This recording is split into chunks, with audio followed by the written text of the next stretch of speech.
အိမ်ခန်းနှစ်ခန်းရော living room ရောပတင်းပေါက်ကိုစီရတဲ့ extra infinite ရဲ့ 2 bedroom unit လေးဖြစ်ပါတယ်ဒါဆိုတော့ဒါအလယ်က living room area sofa နဲ့ TV စင်လေးပါမယ် aircon တစ်လုံးပါမယ် living room ကနေ veranda ကိုလည်းထွက်လို့ရမယ်ဒီဘက်မှာကတော့ master bedroom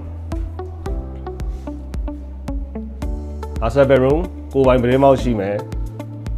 ကတင်နဲ့ဒီဘက်မှာမှန်တင်ကုန်လေးထည့်ထားပေးတယ်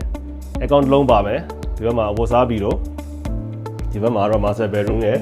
attached bathroom ထဲမှာ bathtub ထည့်ထားပေးပါတယ် bathtub ပါမယ် shower ပါမယ် basin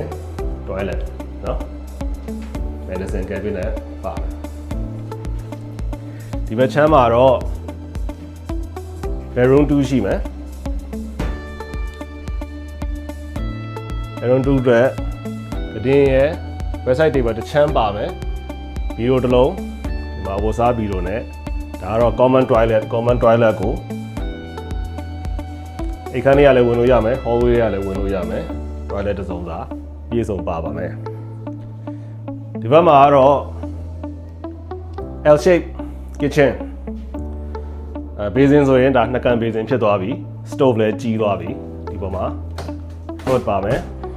ဒီ cabinet အပေါ်အောက်တွေအကုန်ပါပါမယ်ပြီးတော့ဒီမှာ dining table ၄ယောက်စာစပွဲပါမယ်ဒီဝင်းပေါက်လေးမှာတော့ရေခဲစတာထားမဲ့နေရာနဲ့ဒီ display shelf လေးရှိမယ်ဒီအောက်မှာဖနက်စင်လေးရှိပါတယ်ဒါကတော့ extra infinite ရဲ့ 2 bedroom unit လေးဖြစ်ပါတယ်2 bedroom 2 bathroom အကျယ်ပုံးက56 square meter ရှိမယ်ဈေးနှုန်းအပြင်6 to 7 million ထိုင်းဘက်ကနေစပါတယ်ကျေးဇူးတင်ပါတယ်